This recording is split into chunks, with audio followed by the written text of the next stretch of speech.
السلام علیکم ورحمۃ اللہ وبرکاتہ۔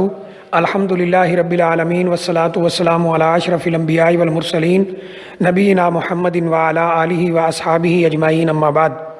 یہ کسی ہمارے بھائی کا سوال ہے کہ مکان گروی رکھنا کیسا ہے، اور جس کے پاس گروی رکھا جائے کیا وہ اس میں رہائش اختیار کر سکتا ہے کہ نہیں۔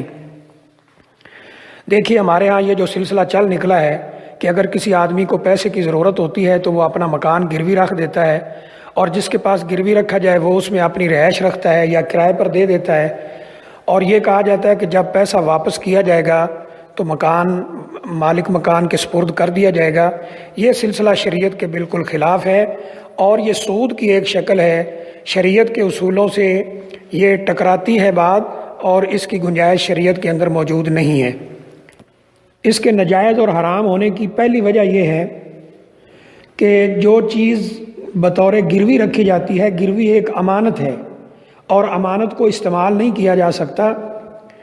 ہاں، اگر ایسی کوئی چیز گروی رکھی جائے جس پر محنت کی ضرورت ہو، یعنی جس کے پاس وہ گروی رکھی گئی ہے وہ اس پہ محنت کر رہا ہے، تو پھر وہ اس سے فائدہ بھی اٹھا سکتا ہے۔ جیسے کوئی بھینس گروی رکھ دی جائے تو جس کے پاس، یعنی مرتہن جس کے پاس یہ گروی رکھی گئی ہے بھینس، وہ کیونکہ اسے چارہ ڈالے گا، پانی پلائے گا اور دھوپ سے چھاؤں میں باندھے گا، اس کا خیال رکھے گا، اس پہ محنت کرنا پڑے گی، تو وہ اس کا دودھ وغیرہ بھی پی سکتا ہے، اس سے فائدہ اٹھا سکتا ہے۔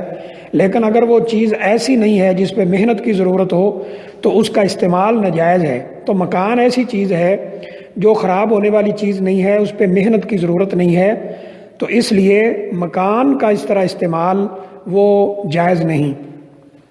نمبر 2، جو چیز اس میں شریعت کے اصولوں کے خلاف نظر آتی ہے وہ یہ ہے کہ اس میں مدت کا کوئی تعین نہیں کیا جاتا ہے۔ بس یہ کہہ دیا جاتا ہے، یعنی جو راہن ہے گروی رکھنے والا، وہ یہ کہتا ہے کہ جب میں آپ کے پیسے واپس کر دوں گا تب آپ مکان واپس کر دیجئے گا، تو مرتہن وہاں پر اپنی رہائش رکھتا ہے یا کرائے پہ دیتا ہے۔ یہ مدت مقرر نہ کرنا یہ بھی شریعت کے اصولوں کے خلاف ہے۔ تیسری ایک اہم بات یہ ہے کہ اگر وہ مکان 10 لاکھ کا ہے تو جو پیسے دیے گئے ہیں وہ 2 لاکھ ہوں گے، 3 لاکھ ہوں گے، تو ایک طرف 10 لاکھ ہے، دوسری طرف 2-3 لاکھ ہے، اور وہ اس 2-3 لاکھ سے فائدہ اٹھا رہا ہے، وہ 10 لاکھ سے فائدہ اٹھا رہا ہے، تو یہ بھی کوئی بات شریعت کے اصولوں کے مطابق نظر نہیں آتی۔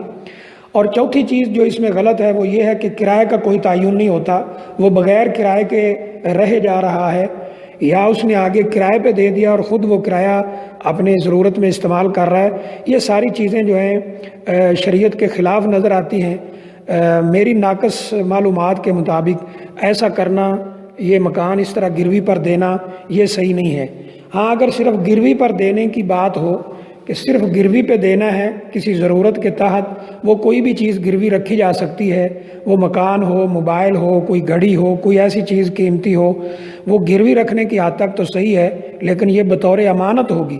اس کو آگے اس طرح استعمال کرنا، اس میں رہائش رکھنا مکان میں، یا آگے کرائے وغیرہ پر دینا، یہ صحیح نہیں لگتا ہے۔ اس پر بہت سے علماء اپنی رائے کا اظہار کر چکے ہیں، اور ان کی بات کا خلاصہ یہی ہے جو میں نے عرض کر دیا ہے۔ واللہ اعلم بالصواب۔